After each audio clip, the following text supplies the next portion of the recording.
अस्सलाम वालेकुम जी। आज़ाद सरदार YouTube channel से मैं और आप दोस्तों आज जो हम बात करेंगे वो है झूठ के मुतल्लिक।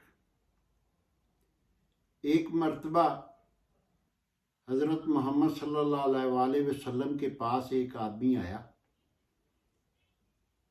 उसने कहा कि मैं मुसलमान होना चाहता हूँ, लेकिन जो जो बुराई भी मैं करता हूँ, ज़ना करता हूँ, शराब पीता हूँ या जो भी जुआ खेलता हूँ, सूद पे पैसे देता हूँ, मैं उन सारी बुराइयों को छोड़ नहीं सकता, लेकिन मैं होना मुसलमान चाहता हूँ। तो नबी पाक सल्लल्लाहु अलैहि वसल्लम ने उसे कहा कि सिर्फ एक काम जो है वो मुझसे वादा करो, वो छोड़ दो, बाकी आप करते रहो। तो आपने उससे कहा कि आप झूठ नहीं बोलना, आपने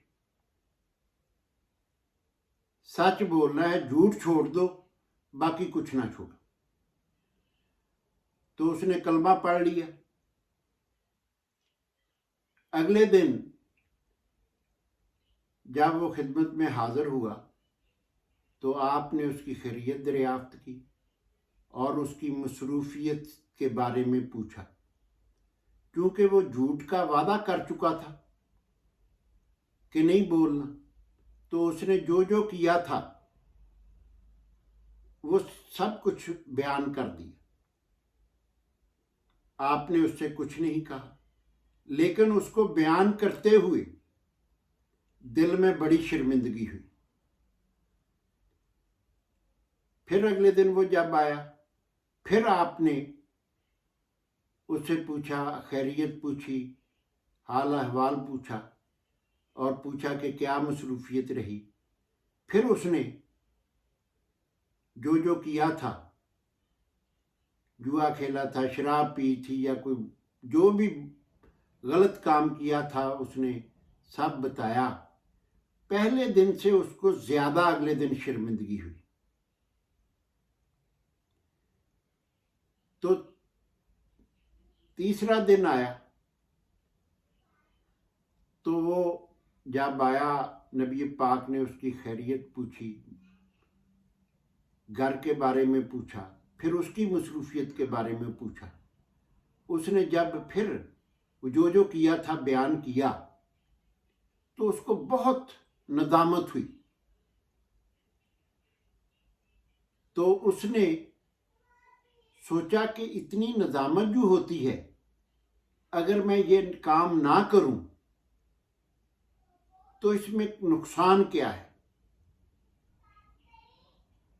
तो दोस्तों उसने तमाम बुराइयों से तौबा कर ली। इससे ये साबित होता है कि तमाम, बल्कि साबित ही नहीं होता, हमें तो बताया गया है कि झूठ सब बुराइयों की जड़ है। हम झूठ के बारे में सब लोग अपनी अपनी तवीलें निकालते हैं कि कोई नहीं, ये छोटा सा झूठ है, इससे क्या फर्क पड़ेगा, ये छोटा सा है, इससे क्या फर्क पड़ेगा, या ये मैं झूठ बोल दूंगा तो उसका तो कोई नुकसान नहीं, उसे क्या फर्क पड़ेगा। लेकिन वो छोटा हो या बड़ा हो, आपके नामा माल में एक तो गुनाह लिखा गया और एक जब हमें कहा गया है कि झूठ सब बुराइयों की जड़ है, झूठ से सब बुराइयां जन्म लेती हैं, तो नुकसान तो हुआ। हम किस किस्म के झूठ बोलते हैं। एक आदमी ने कार खरीदी, उसने कार खरीदी 25 लाख की। उसने दोस्तों ने उससे पूछा कि कार कितने की खरीदी है। अव्वल तो पूछना ही नहीं चाहिए था, वैसे ही मुबारक दे देते। पूछा कितने की खरीदी? उसने कहा 27 लाख की।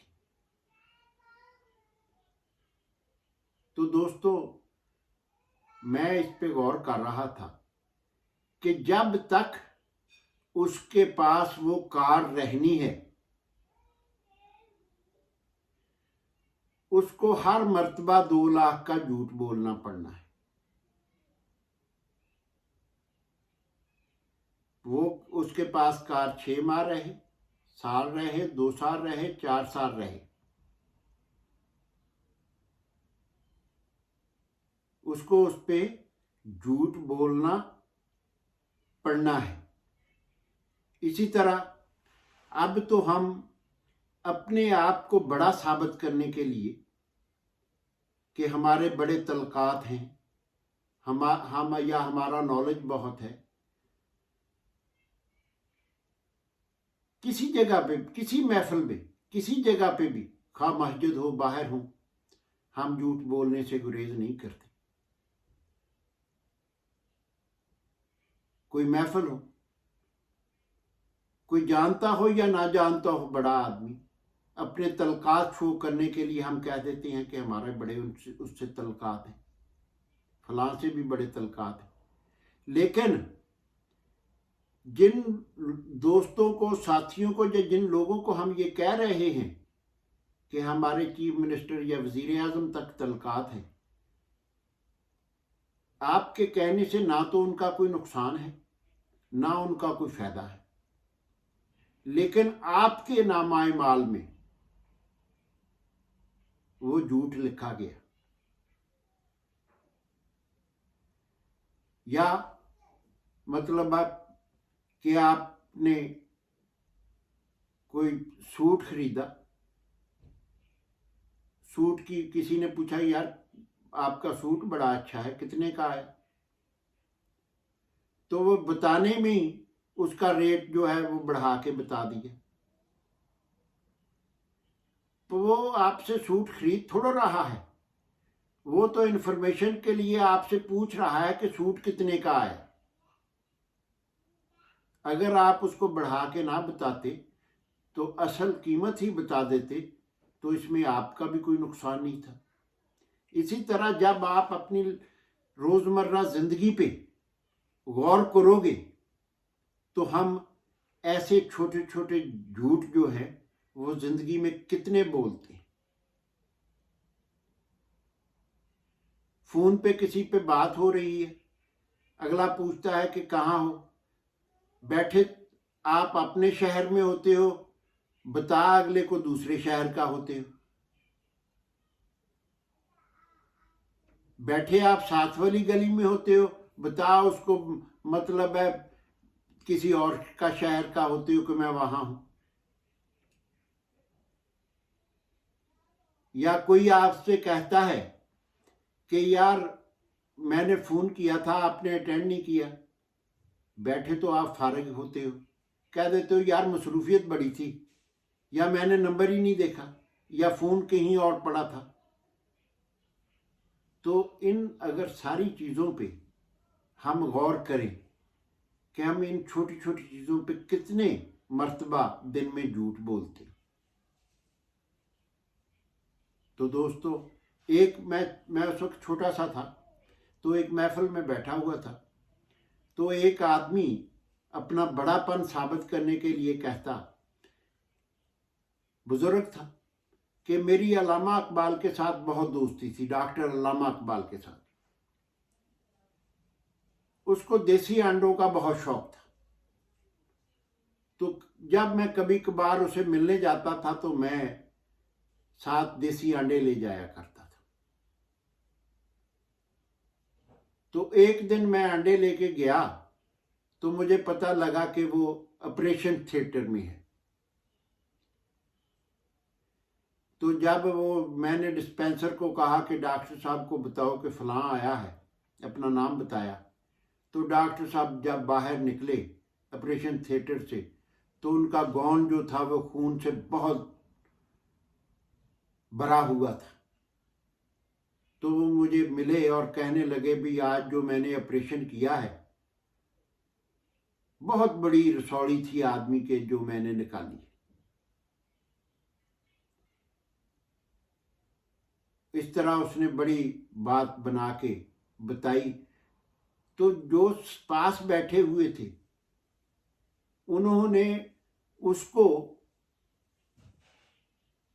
ये तो नहीं कहा कि आप झूठ बोलते हो, पर डॉक्टर अल्लामा इकबाल तो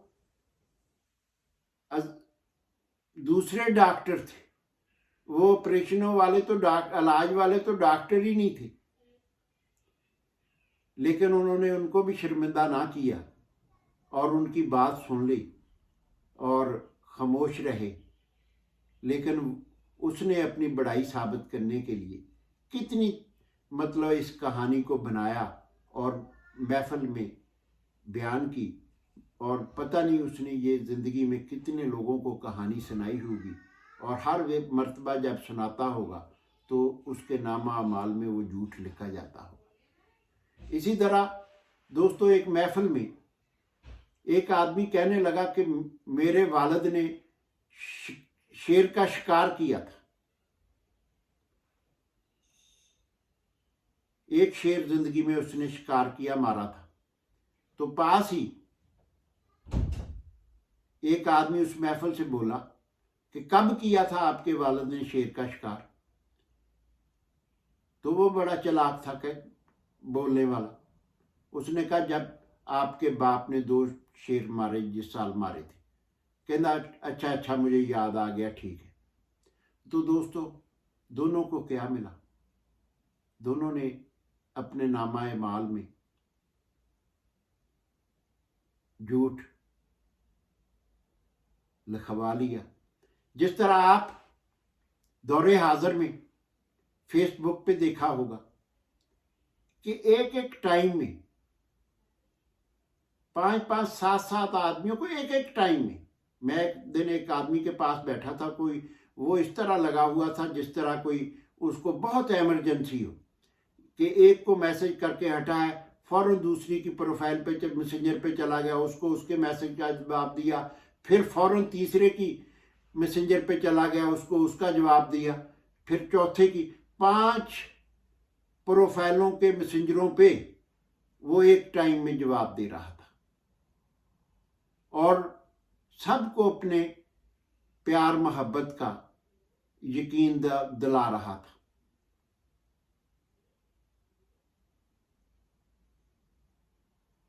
तो दोस्तों, उसको भी क्या हासिल होता होगा, उसके भी नामाए माल में झूठ लिखा जाता होगा।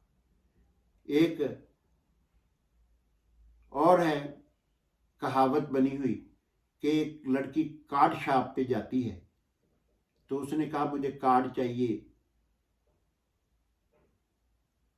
I love you only for you. तो उसने उसको कार्ड दिखाया,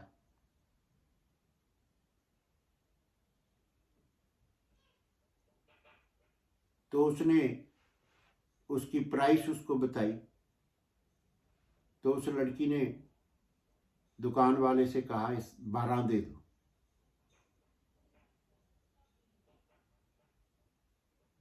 तो उसने वो 12 लोगों को कार्ड सेंड किए होंगे, भेजे होंगे, दिए होंगे, और 12 ये समझते होंगे कि ये सिर्फ हमसे ही प्यार करती है।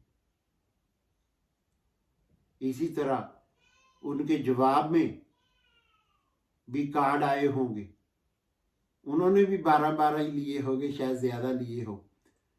उन्होंने भी यही कहा कि सिर्फ हमारी ज़िंदगी में तुम हो, हम तुम्ही से प्यार करते हैं। तो दोस्तों, इन चीज़ों का क्या फ़ायदा? अगर हम आपसे कोई बात पूछता है, अगर हम बताना नहीं चाहते, तो आप कह सकते हो कि यार सॉरी, मैं इस पे कोई कमेंट्स नहीं करना चाहता, बजाय झूठ बोलने के। अगर आप किसी का फ़ोन नहीं अटेंड करना चाहते, ना करो, लेकिन झूठ का सहारा ना लो। इस तरह जिस वक़्त आप अपनी लाइफ के अंदर सुबह से शाम तक अपना अपना जायजा लोगे तो आप सोचोगे कि यार मैंने दिन में ला हासिल बेलज्जत, इसको बेलज्जत गुनाह कहते हैं, कि बेलज्जत इतने गुनाह इकट्ठे कर लिए कि अगर मैं इतनी मर्तबा लोगों के साथ झूठ ना बोलता तो मेरा क्या नुकसान होना था, या अगर मैंने इतनी मर्तबा झूठ बोला है तो मेरा क्या फ़ायदा हुआ है। सिर्फ ये सोच लीजिए। तो मैं तवक्को करता हूँ कि अगर आपको ये समझ आ जाए कि मेरे झूठ बोलने का मुझे कोई फ़ायदा नहीं हुआ, या अगर मैं झूठ ना बोलता तो मेरा कोई नुकसान नहीं था, तो यकीन करें कि आप झूठ बोलना छोड़ देंगे। अब जब आपने झूठ बोलना छोड़ दिया तो आप में से बहुत सारी बुराइयां जो हैं वो ख़त्म हो जाएंगी। तो दोस्तों, इन्हीं अल्फाज के साथ मैं इजाज़त चाहूँगा, और जिन दोस्तों ने चैनल को सब्सक्राइब नहीं किया वो सब्सक्राइब भी कर लें, लाइक भी कर लें, ताकि हर आने वाली वीडियो आपको उसका नोटिफिकेशन वक्त पर मिलता रहे। अल्लाह ताला आप सब लोगों की हिफाजत फरमाए। मैं इजाज़त चाहता हूँ, फिर मिलते हैं किसी नए टॉपिक के साथ। अस्सलाम वालेकुम।